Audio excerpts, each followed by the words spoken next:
Hi friends, welcome to Indian recipes Tamil. நம்ம இன்றைக்கி கோதுமை மாவு வச்சு ஒரு அருமையான அல்வா ரெசிபி பார்க்க போகிறோம். இது செய்கிறது ரொம்ப ரொம்ப ஈஸி. தேவையான இன்க்ரீடியண்ட்டும் ரொம்ப ரொம்ப கம்மி தான். ஃப்ரெண்ட்ஸ், முக்கியமாக இது நம்ம வெள்ளை சக்கரை வச்சு பண்ணலை. அதுக்கு பதிலாக வெல்லம் இல்லைனா கருப்பட்டி யூஸ் பண்ணி பண்ண போகிறோம். ஸோ ரொம்ப ஹெல்த்தியான ரெசிபியாகவும் இருக்கும். முக்கியமாக வீட்டில் வச்சுருக்கக்கூடிய எளிமையான பொருட்களை வச்சு நம்ம இன்றைக்கி பார்க்க போகிறோம். ஸோ கண்டிப்பாக தவறாமல் இதை செய்து பாருங்கள். குழந்தைங்கள்லேருந்து பெரியவங்க வரைக்கும் ரொம்ப என்ஜாய் பண்ணி சாப்பிடுவாங்க. முக்கியமாக நிறைய குழந்தைங்களுக்கு இந்த டைமில் லீவாக இருக்கும். ஸோ அவங்க வீட்டில் போர் அடிக்காமல் இருக்கிறதுக்கு இது போல் புது புது ரெசிபீஸ் பண்ணி அசத்துங்க. அவங்களுக்கும் போர் அடிக்காது, கொஞ்சம் ஹெல்த்தியாக சாப்பிட்டு என்ஜாய் பண்ண மாதிரியும் இருக்கும். இப்போ வாங்க ஃப்ரெண்ட்ஸ், இந்த கோதுமை அல்வா ரெசிபி எப்படி செய்கிறதுன்னு வீடியோக்குள்ளே போய் பார்க்கலாம். வீடியோக்குள்ளே போகிறதுக்கு முன்னாடி இன்றைக்கான 2 பெஸ்ட் கமெண்ட்ஸ் பார்த்துடலாம். ஃபஸ்ட்டு கமெண்ட் ராஜா முகமது அப்படின்ற பிரதர் எழுதியிருக்காங்க. நம்ம ரவை வச்சு ஒரு பணியாரம் ரெசிபி அப்லோட் பண்ணியிருந்தோம். அதில் கமெண்ட் பண்ணியிருக்காங்க. ஹாய் அக்கா, டுடே நான் செஞ்சு பார்த்தேன், சூப்பராக வந்துச்சு, வீட்டில் எல்லாரும் சூப்பர்னு சொன்னாங்க. தேங்க்யூ அக்கான்னு எழுதியிருக்கீங்க. ரொம்ப ரொம்ப நன்றி பிரதர் உங்களுக்கு. 2வது கமெண்ட் ஜெயராமன் தீபா அப்படின்ற சிஸ்டர் எழுதியிருக்காங்க. நம்ம எக் புட்டிங் அப்லோட் பண்ணியிருந்தோம்ல, அதில் கமெண்ட் பண்ணியிருக்காங்க. அக்கா, நான் உங்கள் எல்லா வீடியோவும் பார்ப்பேன், ட்ரை பண்ணியிருக்கேன், எல்லாமே நல்லா வந்துருச்சு, வீட்டில் எல்லாரும் பாராட்டினாங்கன்னு எழுதியிருக்கீங்க. ரொம்ப ரொம்ப நன்றி சிஸ்டர் உங்களுக்கும். ஃப்ரெண்ட்ஸ், நீங்களும் இந்த 2 ரெசிபியும் மிஸ் பண்ணியிருந்தீங்கன்னா இந்த வீடியோவுக்கு கீழே இருக்க டிஸ்கிரிப்ஷன் பாக்ஸில் லிங்க் இருக்குது, நீங்கள் போய்ட்டு செக் பண்ணி பாருங்கள், உங்களுக்கும் ரொம்ப பிடிக்கும். இப்போ வாங்க இந்த ரெசிபி எப்படி செய்கிறதுன்னு பார்க்கலாம். ஃபஸ்ட்டு இந்த ரெசிபி செய்கிறதுக்கு ஒரு மிக்சிங் பவுல் எடுத்துக்கோங்க. இதில் 1 கப் அளவு கோதுமை மாவு சேர்த்துக்கோங்க. இந்த ரெசிபிக்கு அளவுகள் ரொம்ப ரொம்ப முக்கியம். ஸோ நான் சொல்லக்கூடிய ரேஷியோவில் அப்படியே எடுத்துக்கோங்க. உங்ககிட்ட மெஷரிங் கப் இருக்கணும் அப்படின்ற அவசியம் கிடையாது. உங்கள் வீட்டில் எந்த டம்ளர் இல்லை சின்ன கிண்ணம் இருந்தால் கூட அது கூட எடுத்துக்கோங்க. ஆனால் நான் சொல்லக்கூடிய அளவுகளில் கரெக்டாக அளந்துக்கோங்க. 1 கப் கோதுமை மாவுக்கு 1/2 கப் அளவு தண்ணி சேர்த்து நல்லா சப்பாத்தி மாவு பதத்துக்கு பிசைஞ்சுக்கோங்க. நீங்கள் தேவையான அளவு தண்ணி சேர்த்து கூட பிசைஞ்சிக்கிறலாம். பொதுவாக நம்ம சப்பாத்திக்கு மாவு பிசைவோம்ல, அந்த பதத்துக்கு இருக்கணும். இது நல்லா சாஃப்டாக பிசையணும், ஹார்டாக பிசையணும் அப்படின்ற அவசியம்லாம் கிடையாது. நார்மலாக நீங்கள் எப்படி பிசைவீங்களோ அது போல் எடுத்துக்கோங்க. ஏன்னா இதை நம்ம ஊற வைக்க தான் போகிறோம். ஸோ இது நல்லா சாஃப்டாகும். இப்போ பாருங்கள் ஃப்ரெண்ட்ஸ், இது நல்லா பிசைஞ்சாச்சு. இது மூங்குறது அளவுக்கு தண்ணி சேர்த்து இது நல்லா ஊற வச்சிடலாம். மொத்தமாக நான் 4 கப் அளவு தண்ணி சேர்த்துருக்கேன். 1 கப் நம்ம கோதுமை மாவு எடுத்தோம். ஸோ 4 கப் தண்ணி கரெக்டாக இருக்கும். இது ஒரு 4 மணி நேரத்துக்கு நல்லா ஊறட்டும். இப்போ 4 மணி நேரம் ஆயிடுச்சு. இது நல்லா ஊறி இருக்கு. இதை நீங்கள் இப்படி பிசைஞ்சிங்கன்னா அதிலிருந்து கொஞ்சம் சக்கை மாதிரி வெளியே வர ஆரம்பிக்கும். அது நம்மளுக்கு தேவையில்லை.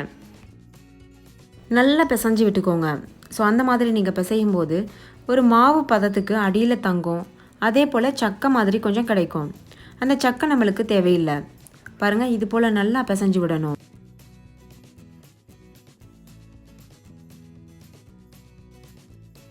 ஃப்ரெண்ட்ஸ், இப்போ பாருங்கள் நல்லா கரைச்சி விட்டாச்சு. இந்த சக்கை நம்மளுக்கு தேவையில்லை. இதை நல்லா புழிஞ்சிட்டு வெளியில் எடுத்து வச்சுருங்க. இதே போல் நிறைய சக்கை அடியில் கிடக்கும். அது எல்லாத்தையுமே நல்லா பிழிஞ்சிட்டு வெளியில் வச்சுக்கோங்க.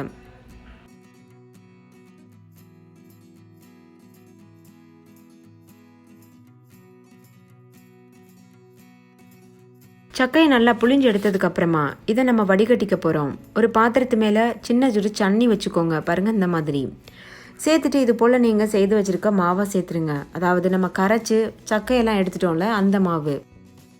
இது எதுக்காக வடிகட்டுறோன்னா, நம்ம எடுத்த சக்கைகள் போக கொஞ்சம் போல் இது போல் இருக்கும். இந்த சக்கைகளும் நம்மளுக்கு தேவையில்லை. இதையும் வெளியில் எடுத்துடலாம். பாருங்கள், இப்போ தெளிவான பால் மாதிரி நம்மளுக்கு கிடச்சிருக்கு.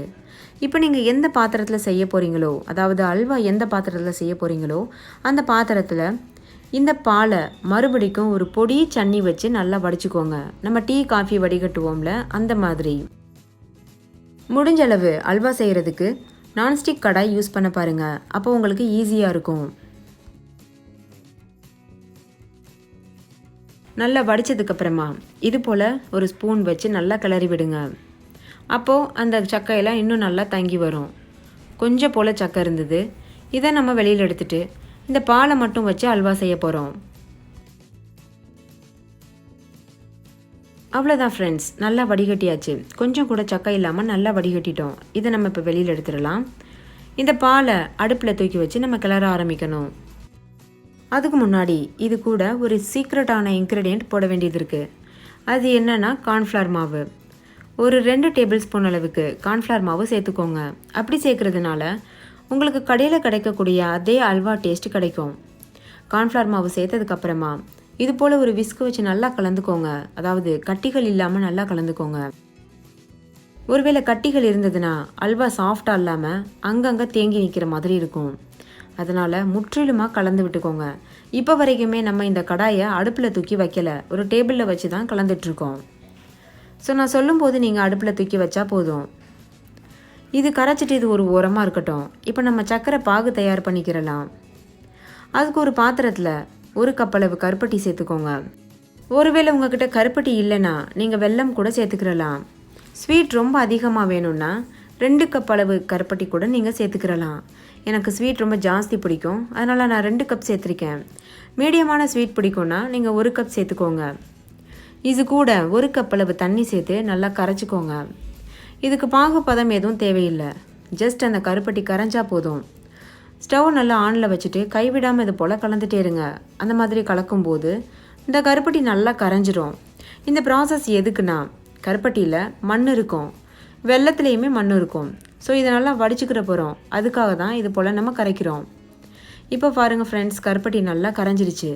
இதை வடிகட்டிட்டு ஒரு ஓரமாக வச்சுருங்க.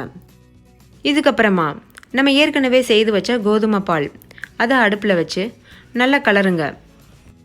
லோ ஃப்ளேம்லையும் வைக்கக்கூடாது, ஹை ஃப்ளேம்லையும் வைக்கக்கூடாது. நல்லா ஒரு மீடியமான ஃப்ளேமில் வச்சு கைவிடாமல் இது போல் கலந்து விடுங்க. நீங்கள் விஸ்கு வச்சு கலந்தீங்கன்னா ரொம்பவே நல்லாயிருக்கும். ஏன்னா அடியிலலாம் அந்த நைஸான மாவு தங்கியிருக்கும். ஸோ இந்த மாதிரி கலக்கும்போது நல்லா அது மேலெலும்பி வரும். ஒரு 10லேருந்து 15 நிமிஷத்துக்கு மீடியம் ஃப்ளேமில் வச்சு கலந்துகிட்டே இருக்கும்போது இந்த அளவுக்கு கெட்டியான ஒரு க்ரீமியான கன்சிஸ்டன்சி வரும். அந்த சமயத்தில் நம்ம வடிகட்டி வச்சுருக்க கருப்பட்டி பால் இருக்குல்ல, அதை சேர்த்துக்கோங்க. சேர்த்துட்டு கைவிடாமல் கலந்து விடுங்க. இது இன்னும் ஒரு 10 நிமிஷத்துக்கு கைவிடாமல் கலந்துட்டே இருங்க. இந்த ஸ்டேஜில் நீங்கள் ஹை ஃப்ளேமில் வச்சுட்டு கூட கலந்து விடலாம். ஏன்னா இந்த தண்ணியில் நல்லா வற்றிட்டு நல்ல ஒரு அல்வா பதத்துக்கு நம்மளுக்கு வரணும். சீக்கிரம் வேலை முடியணும்னா கைவிடாமல் கலந்துட்டே இருங்க, ஆனில் வச்சு, அதாவது ஹை ஃப்ளேமில் வச்சு. இப்போ அல்வா இன்னுமே நல்லா கெட்டியாக இருக்குது. இந்த ஸ்டேஜில் இது கூட 1 ஸ்பூன் ஏலக்காய் தூள் சேர்த்துக்கோங்க. நான் ஏலக்காவை நல்லா சீனியோடு சேர்த்து அம்மியில் வச்சு நல்லா அரைச்சி வச்சுருக்கேன். பாருங்கள், இந்த மாதிரி ஒரு 3லேருந்து 4 ஏலக்காய் வரைக்கும் போதுமானது. சீனியோடு சேர்த்து அரைக்கும் போது தான் ஏலக்காய் நல்லா அரைப்படும், அதாவது நைஸாக. இப்போ இது போல் நல்லா கலந்துக்கோங்க. இது முற்றிலும் ஆப்ஷனல். உங்களுக்கு ஏலக்காய் தேவையில்லைன்னா நீங்கள் ஸ்கிப் பண்ணிடலாம். இப்போ அல்வா இன்னுமே நல்லா திக்காக இருக்குது. ஒரே ஒரு பிஞ்ச் அளவுக்கு உப்பு சேர்த்துக்கோங்க. உப்பு சேர்க்கறதுனால நம்மளுக்கு இனிப்பு சுவை நல்லா தூக்கலாக கிடைக்கும். இதுவும் ஆப்ஷனல் தான், உங்களுக்கு விருப்பம் இருந்தால் சேர்த்துக்கோங்க. இப்போ மறுபடியும் இதை நல்லா கலந்து விடுங்க. அதாவது உப்பு நல்லா எல்லா இடத்துலையும் படுறது அளவுக்கு. இப்போ நல்லா மிக்ஸ் பண்ணியாச்சு. இந்த ஸ்டேஜில் இது கூட 2-3 டேபிள் ஸ்பூன் அளவு நெய் சேர்த்துக்கோங்க. நெய் சேர்க்கறதுனால அதனுடைய மனம் ரொம்பவே அருமையாக இருக்கும், கூடவே டேஸ்ட்டும் கொடுக்கும். அல்வாவுக்கு நெய் சேர்க்காம எப்படி? ஆனாலும் கூட இந்த நெய் ஆப்ஷனல் தான். நீங்கள் இந்த நெய் சேர்க்காம கூட இந்த அல்வா ப்ரிப்பேர் பண்ணலாம். இப்போ இந்த நெய் நல்லா அல்வாவில் எல்லா இடத்துலையும் படுறது அளவுக்கு நல்லா மிக்ஸ் பண்ணிக்கோங்க. ஓரளவுக்கு அல்வா ரெடியாக ஆரம்பிச்சிருச்சு. இதில் கொஞ்சம் போல் முந்திரி பருப்பு கட் பண்ணி சேர்த்துக்கோங்க. இதுவும் ஆப்ஷனல் தான். உங்களுடைய விருப்பம் போல் நீங்கள் முந்திரி, பிஸ்தா, பாதாம் கூட சேர்த்துக்கிறலாம். சேர்த்துட்டு ஹை ஃப்ளேமில் வச்சு நல்லா கலந்துகிட்டே இருக்கும்போது இது போல் அல்வா நல்லா சுருண்டு வரும். அதாவது அந்த தண்ணியெல்லாம் நல்லா வற்றிட்டு நல்லா அல்வா பதத்துக்கு வரும். பாருங்கள், இந்த மாதிரி. இப்படி அல்வா பக்குவத்துக்கு வரும்போது நீங்கள் ஸ்டவ் ஆஃப் பண்ணிவிட்டு வேறு ஒரு பிளேட்டுக்கு மாற்றிடலாம். நம்மளுடைய சுவையான, ஹெல்த்தியான, சூப்பரான கோதுமை அல்வா கடையில் கிடைக்கக்கூடிய அளவுக்கு பர்ஃபெக்டாக தயாராகிருச்சு. இப்போ நான் ஏற்கனவே ஒரு ட்ரேயில் நெய் தடவி வச்சுருக்கேன். நீங்கள் ட்ரேயில் தான் சேர்க்கணுன்னு இல்லை, நீங்கள் நார்மலாக ஒரு தட்டில் கூட நெய் தடவி வச்சுக்கிறலாம். ஏன்னா இந்த கல்வாவை நம்ம பீஸ் போட்டு சாப்பிட போகிறோம். இந்த ட்ரேயில் நான் அலங்காரத்துக்காக ஒரு 4-5 முந்திரி பருப்பு வைக்கிறேன். கூடவே கொஞ்சம் போல் எள்ளும் சேர்த்துக்கிறேன். இது சேர்க்கறதுனால நம்மளுக்கு நல்ல ஒரு டிசைன் கிடைக்கும். இது முற்றிலும் ஆப்ஷனல். உங்களுக்கு வேணான்னா நீங்கள் இதை ஸ்கிப் பண்ணிக்கோங்க. இப்போ இதில் நம்ம அல்வாவை சேர்த்துடலாம். அல்வாவை சேர்த்ததுக்கப்புறமா கடைசியாக ஒரு ஸ்பூன் நெய் சேர்த்து நல்லா சமப்படுத்தி விட்டுக்கோங்க. பாருங்கள் இந்த மாதிரி.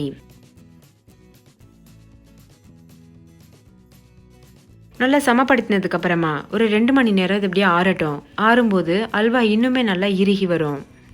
உங்களுக்கு வேணும்னா இதை நீங்கள் நல்லா ஆறுனதுக்கப்புறமா ஃப்ரிட்ஜில் வச்சு கூட சாப்பிடலாம். இது 1 வாரம் வரைக்கும் கெடாமல் இருக்கும். இப்போ 2 மணி நேரம் ஆயிடுச்சு. நம்மளுடைய அல்வா நல்லா ஆறிடுச்சு. லேசாக ஓரங்களை மட்டும் இது போல் கத்தி வச்சு எடுத்து விட்டுக்கோங்க. நம்ம எப்படி கேக்கில் எடுத்து விடுவோம் அந்த மாதிரி. இப்போ இந்த ட்ரேயை ஒரு பிளேட்டில் வச்சு கவுத்தி விடுங்க. கவுத்திட்டு லேசாக அந்த மாதிரி டேப் பண்ணுங்க. அவ்வளோதான் ஃப்ரெண்ட்ஸ், நம்மளுடைய சுவையான அல்வா சூப்பராக தயாராகிருச்சு. நீங்களும் கண்டிப்பாக ட்ரை பண்ணி பாருங்கள். ட்ரை பண்ணிவிட்டு உங்களுடைய எக்ஸ்பீரியன்ஸ் எப்படின்றத கமெண்ட்லேயும் கூட ஷேர் பண்ண மறந்துடாதீங்க. இதே இப்போ நம்ம கட் பண்ணி பீஸஸாக சாப்பிட ஆரம்பிச்சிடலாம்.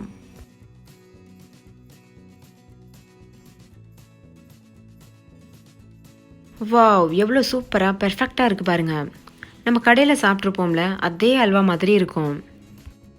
ஓகே ஃப்ரெண்ட்ஸ், இந்த ஹெல்த்தியான ரெசிபியை நீங்களும் ட்ரை பண்ணி பாருங்கள். ட்ரை பண்ணிவிட்டு உங்களுடைய எக்ஸ்பீரியன்ஸை கமெண்ட்டில் ஷேர் பண்ணுங்கள். இன்னொரு சூப்பரான ரெசிபியோட மறுபடியும் நான் உங்களை சந்திக்கிறேன். அதுக்கு முன்னாடி உங்கள் எல்லாருக்கிட்டையும் ஒரு அன்பான ரெக்வஸ்ட் இருக்குது. நம்ம சேனல் இந்தியன் ரெசிபீஸ் தமிழை சப்ஸ்கிரைப் செய்யாத நண்பர்கள் சப்ஸ்கிரைப் செய்துக்கோங்க. தேங்க்யூ. பாய்.